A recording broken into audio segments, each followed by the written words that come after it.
జాతకం అంటేనే చాలా రకాలుగా చాలా రకాల నమ్మకాలు కూడా ఉంటాయి. నిజానికి జాతకం విషయానికి వస్తే, మన అదృష్టం విషయానికి వస్తే, మన హైందవ సాంప్రదాయాల్లో జ్యోతిష్యాన్ని ఎక్కువగా నమ్ముతుంటారు. అయితే నమ్మే వాళ్ళకి ఈ జ్యోతిష్యపు ఫలితాలు చాలా అద్భుతంగా ఉంటాయని తెలుస్తుంది. ఇక నమ్మని వాళ్ళ సంగతి నమ్మనట్టుగానే ఉండాలి. ఇక విషయంలోకి వెళ్తే, ఈ ఫిబ్రవరి 4వ తారీఖు తర్వాత మాఘమాసం వస్తుంది. అయితే ఈ మాఘమాసంలో కొన్ని రాసుల వాళ్ళకి చాలా అదృష్టంగా కలిసి రాబోతుంది. మరి ఆ రాసులు ఏంటో, ఏ ఏ అంశాల్లో వాళ్ళకి కలిసి వస్తుందన్న విషయాన్ని ఇప్పుడు మనం తెలుసుకుందాం. మొదటిగా కన్యా రాశి. కన్యా రాశి వారికి ఈ ఫిబ్రవరి నెల మొత్తం చాలా అద్భుతంగా ఉందని చెప్పుకోవచ్చు.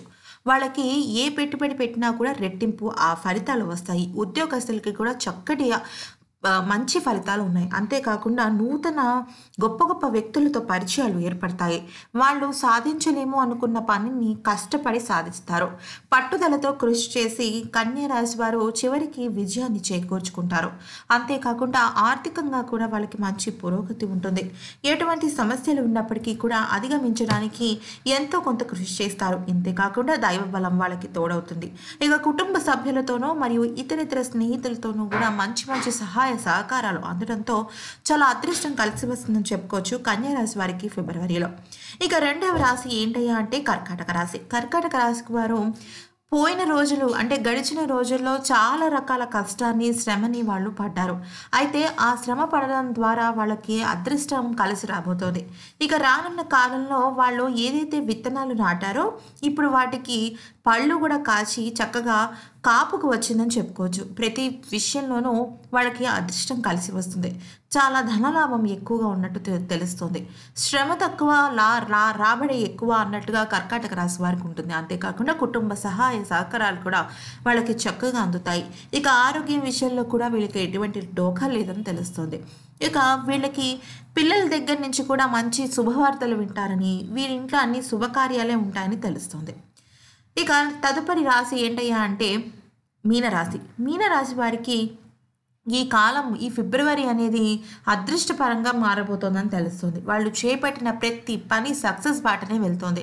ఇక వీళ్ళు ఖర్చు పెట్టే దానికన్నా ఎక్కువగా సంపాదించడంతో వీళ్ళకి అదృష్టం కలిసి వస్తుందని చెప్పుకోవచ్చు. ఏ పని చేసినప్పటికీ కూడా, ఏ రకంగా కూడా వీళ్ళు కష్టపడినప్పటికీ కూడా దాని ప్రతిఫలం చాలా అద్భుతంగా ఉండడంతో మీనరాశి వారు చాలా అద్భుతమైన ఫలితాన్ని కలుగజేసుకుంటారు. కానీ వీళ్ళు మీనరాశి వాళ్ళు ఏంటంటే ఫిబ్రవరిలో నెల మధ్యలో అయిన 13వ తారీఖు కొన్ని డేట్స్లో కొద్దిగా జాగ్రత్తగా ఉండాలి. అంటే వాళ్ళకి కొద్దిగా తెలిసిపోతూ ఉంటుంది అనమాట, ఈ డేట్స్ కన్నా వేరే డేట్స్లో మొదలు పెట్టడం కరెక్ట్ అని. అలాంటప్పుడు వాళ్ళు తగు జాగ్రత్తలు తీసుకుని దైవాన్ని బాగా నమ్మాలండి. మీనరాశి వాళ్ళు దైవాన్ని నమ్ముకుని నాకేమీ కాదు, నాకు దైవ బలం ఉంది అనుకుంటే కనుక చిన్న చిన్న చికాకులు ఏమైనా ఉన్నా కూడా వెంటనే తొలగిపోతాయి. ఇక ఆ తదుపరి రాశి మిథున రాశి. మిథున రాశి వారికి కూడా ఈ కాలం ఫస్ట్ ఫిబ్రవరి స్టార్టింగ్లో కొద్దిగా చికాకులు అశాంతి చేకూరినప్పటికీ కూడా చాలా అద్భుతమైన ఫలితాలు ఉంటాయి మిథున రాశి వారికి ఫిబ్రవరి ఎండింగ్లో. అందుకనే ఫిబ్రవరి ఎండింగ్లో వాళ్ళు శివరాత్రి వస్తుంది, మాఘమాసపు శివరాత్రిని వాళ్ళు కనుక పూజిస్తే వాళ్ళకి ధనానికి లోటు ఉండమే కాకుండా అదృష్టం కలిసి వస్తుందని తెలుస్తుంది. మిథున రాశి వారికి వివాహ ప్రయత్నాలు, విదేశీ ప్రయత్నాలు, గవర్నమెంట్ ఉద్యోగ ప్రయత్నాలు ఇవన్నీ కూడా వాళ్ళు ఎప్పటి నుంచి చేసినప్పటికీ కూడా ఈసారి సక్సెస్ అవుతుందని తెలుస్తుంది.